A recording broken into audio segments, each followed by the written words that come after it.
Bonjour à vous, que Dieu vous bénisse de partout où vous nous recevez. Très heureux d'être encore avec vous dans Exomate pour ce nouveau numéro de la semaine. Et nous bénissons Dieu pour le privilège, la grâce qu'il nous accorde de vous être utile dans vos maisons. Nous bénissons Dieu aussi pour la semaine qui vient de se terminer et le message qui a été abordé où nous avons parlé ensemble sur une réalité spirituelle attachée toujours à ce phénomène que nous avons évoqué depuis le début d'année, les causes du retard dans la destinée. Et nous avons essayé d'étudier ensemble un phénomène qu'on a pu scruter dans la vie d'un homme qui s'appelait Abraham. Ce phénomène, on l'a intitulé « La maison de ton père » parce que Dieu lui a dit « Quitte ton pays, ta patrie, ainsi que la maison de ton père ». Et je bénis Dieu parce que je crois que ce message a été une bénédiction pour vous. Et si tel a été le cas, n'hésitez pas dans les commentaires de laisser un message afin que nous ayons vos réactions. Dieu soit béni aussi pour le privilège de la vie qu'il nous accorde afin de vous être encore utile au travers d'Exomate ici à Innov TV. Alors, il y a un nouveau sujet car c'est une nouvelle semaine et soyez prêts à écouter ce que Dieu a prévu pour nous. À tout de suite.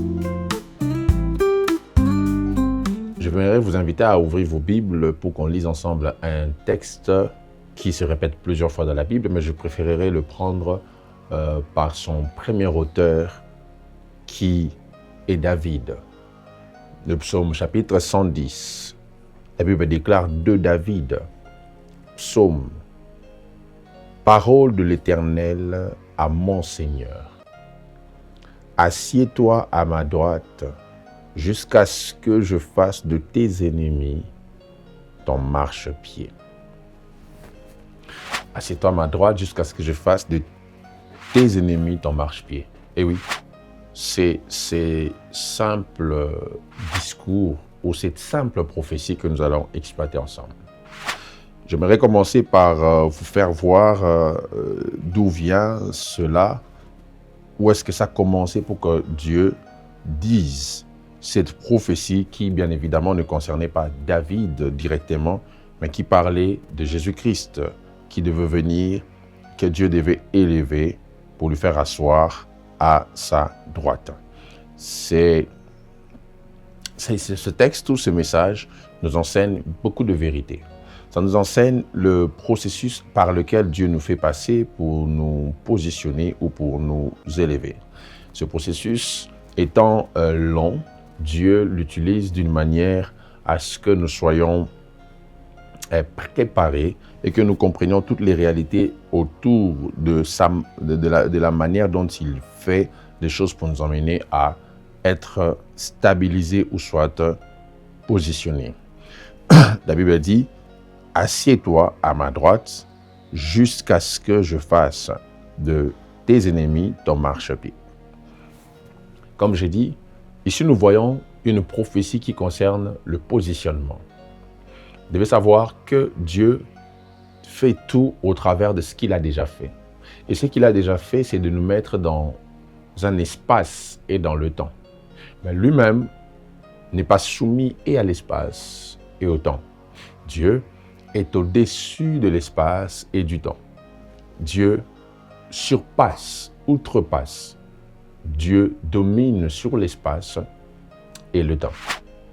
Dieu est le maître de toutes circonstances. En toute chose, en toutes circonstances, on a toujours besoin de reconnaître la suprématie ou la supériorité de Dieu. Dieu est au-dessus de tout. Oui, j'aimerais déjà que vous reteniez cela. Et ici, nous voyons Dieu donner une parole. La parole dit, la Bible dit, le Seigneur dit à mon Seigneur. Donc Dieu dit à Jésus, assieds-toi à ma droite jusqu'à ce que je fasse de tes ennemis ton marchepied. J'aimerais ici commencer mon message en vous emmenant dans l'univers d'un écrivain de la Bible, chrétien qui s'appelait Watchman Nee. Cet homme était fantastique. Il a écrit plusieurs ouvrages dont l'un des plus célèbres s'intitule « Assis, marcher et tenir ferme ». Cet ouvrage est tiré de du livre d'Éphésiens, de l'épître de Paul aux Éphésiens. Et il démontre au travers de cet ouvrage les différentes étapes que l'on traverse dans la vie chrétienne, dont la première étape, c'est de s'asseoir. La vie chrétienne ne commence pas par l'affrontement, ça commence par la stabilité, le repos. Donc, quand vous donnez votre vie à Jésus, vous n'entrez pas d'abord dans une bataille, vous entrez dans un repos parce qu'il a vaincu des batailles. C'est comme ça ici, il y a des ennemis qui doivent devenir le marchepied, mais celui pour qui les ennemis doivent devenir le marchepied doit d'abord s'asseoir. Il dit, assieds-toi à ma droite jusqu'à ce que je fasse de tes ennemis ton marchepied. Donc, avant qu'on arrive à l'étape de parler des marchepieds, il faut que l'on puisse s'asseoir. S'asseoir sous-entend beaucoup de choses. Je vais un tout petit peu parler de cela. Ça montre l'image de la stabilité. La stabilité dans votre marche chrétienne. La stabilité dans votre relation avec Dieu. Rappelez-vous que toutes les fois où Jésus a voulu multiplier les pains et les poissons, Jésus demandait premièrement que l'on fasse asseoir les gens. Parce que ne peut accéder à une certaine dimension de profondeur que celui qui est stable, assis au même lieu. Si vous n'apprenez pas la nécessité de la stabilité, alors vous passez à côté de la visitation de Dieu. Lorsque Dieu veut vous visiter, il commence par vous faire asseoir. Et je suis venu dire à quelqu'un, assieds-toi. Sois calme, sois planté près du courant d'eau. Sois stable dans ta marche avec Dieu. Sois stable dans ta relation avec Dieu. Ta stabilité sera un déclencheur de ta percée. Je vais le redire. Ta stabilité sera un déclencheur de ta percée. Et de ce texte, on voit encore une autre image. Il dit, assieds-toi à ma droite jusqu'à ce que je fasse de tes ennemis ton marchepied. Donc, il est déjà dans une sphère élevée. Quand Dieu veut faire des ennemis le marchepied, ce n'est pas pour que Jésus puisse seulement avoir des ennemis qu'il dompte, mais c'est pour que son niveau d'élévation puisse aller plus haut. Donc, par le marchepied que Dieu veut faire, Dieu montre que tu ne resteras pas toujours assis sur le trône que je te donne. Mais après que tes ennemis soient devenus des marchepieds, tu vas marcher sur eux. D'où Watchman Nee parle aussi de la marche. Marche avec Dieu. La façon de marcher. C'est comme ça l'épître aux Éphésiens commence par dire « Nous sommes assis dans les lieux célestes avec Christ ». Nous sommes assis, nous sommes positionnés en Christ dans les lieux célestes. Et ensuite, il montre comment marcher dans la vie chrétienne. Donc, il commence par s'asseoir, ensuite il parle de la marche, et en parlant de la marche, il va jusqu'à toucher même la conduite ménagère. Il parle de comment on peut gérer ses serviteurs, comment on peut gérer ses enfants, comment les enfants doivent obéir aux parents. Il montre tout type de relations, même le serviteur, comment il doit obéir au maître. Il fait tous ces parallélismes pour donner l'image de comment il faut marcher dans la vie chrétienne. Au-delà de s'asseoir, il faut marcher. Il faut marcher. You must move. Il faut bouger. Il faut marcher. Il faut faire des mouvements. Je parle à quelqu'un pour te dire que quand tu te convertis, ce n'est pas d'abord pour attaquer les démons des familles. C'est parce que tu entres dans une posture où tu te mets, tu es assis en Christ. Tu es d'abord assis. Et j'ai envie de dire à quelqu'un, assieds-toi. Assieds-toi. Tu commences ta vie chrétienne par le repos. Rappelez-vous du psalmiste qui dit, l'Éternel est mon berger, je ne manquerai de rien. Il me fait reposer. Avant la vallée de l'ombre de la mort, il y a un repos.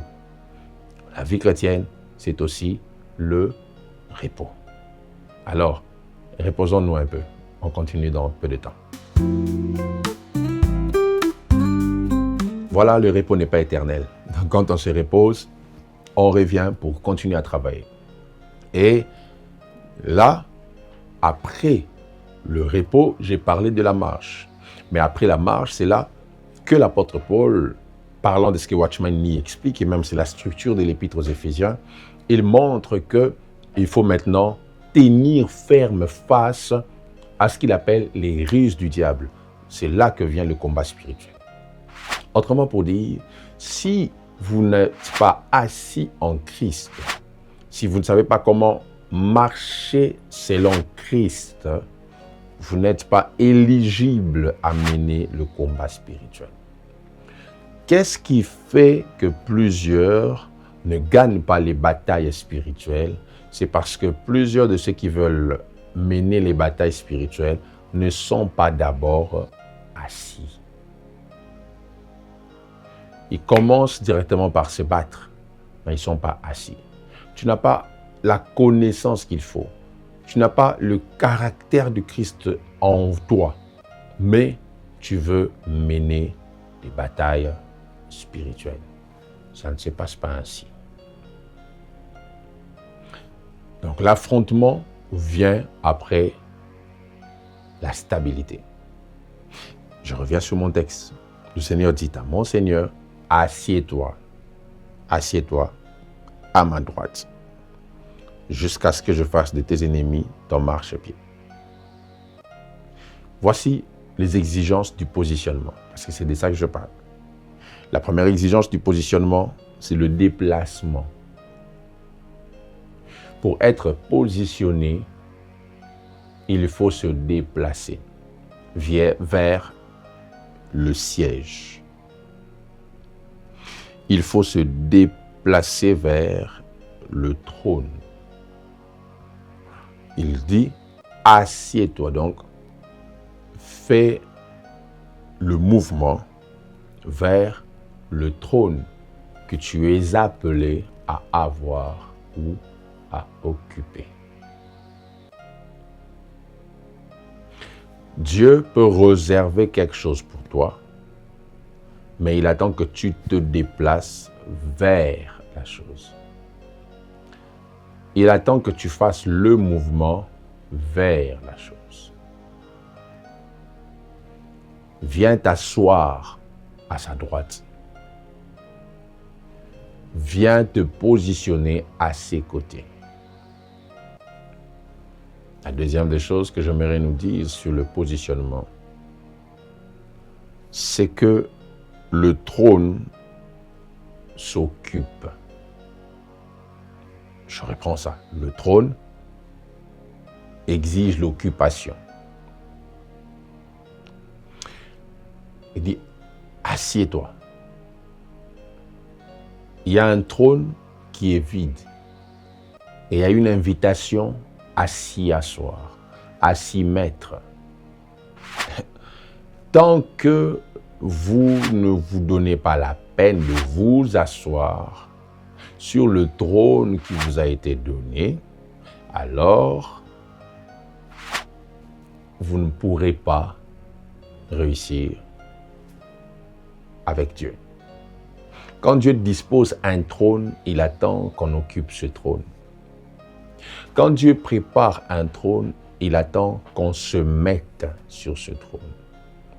Quand Dieu dispose un trône, il attend qu'on vienne s'y installer.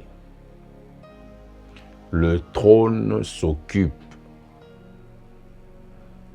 Ça ne reste pas vide. Vous devez occuper le trône que Dieu a préparé pour vous. Je parle à quelqu'un en ce matin pour te dire que Dieu attend que tu occupes ce qu'il t'a promis. N'oubliez pas, au départ, je vous ai parlé de l'espace et du temps. Dieu veut que tu occupes cet espace, ce territoire qu'il t'a déjà donné. Il veut que tu puisses l'occuper. Ne le laisse pas vide, occupe-le, s'il te plaît. Prends le temps d'occuper le trône que Dieu a préparé pour toi. Je crois que je suis en train de parler à quelqu'un. Occupe le trône. Occupe-le. On ne laisse pas le trône vide. On ne le laisse pas vide. La troisième des choses, je vais m'arrêter par là aujourd'hui.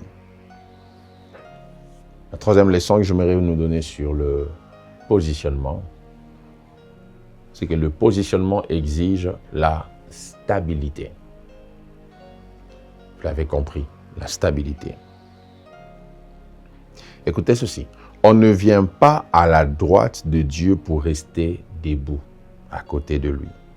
Je l'ai dit dès le début. Mais pour s'asseoir à ses côtés. Plusieurs personnes viennent prendre des choses chez Dieu pour partir après. Dieu n'a pas besoin des gens qui viennent prendre pour partir. Dieu a besoin des gens qui viennent prendre et s'asseoir. Tout ce que Dieu veut te donner, il te le donne en te donnant une position à ses côtés, afin que l'obtention ne crée pas la distance, afin que ce que tu obtiens de lui ne brise pas ta relation avec lui. Occupe le trône, mais aussi sois stable après avoir occupé le trône. Malheureusement, plusieurs personnes viennent vers Dieu pour prendre et puis partir. Ils viennent, ils prennent et ils partent. Je prie aujourd'hui que Dieu te fasse grâce d'entrer dans l'exception. Que tu sois de ceux qui ne prennent pas pour partir, mais de ceux qui prennent et s'asseyent pour rester là. Pour rester là où Dieu est. Je rêve voir des chrétiens bénis, mais qui restent proches de Dieu. Est-ce que vous voulez que ce soit le cas pour vous? Faites cette prière avec moi. Répétez ces mots. Seigneur Jésus, j'attends que tu me bénisses. Mais aide-moi à être stable, à ne pas aller loin de toi après avoir reçu cette bénédiction. Aide-moi à te connaître. Aide-moi à te craindre. Aide-moi à prêter oreille à tes instructions afin que rien ne puisse m'y égarer.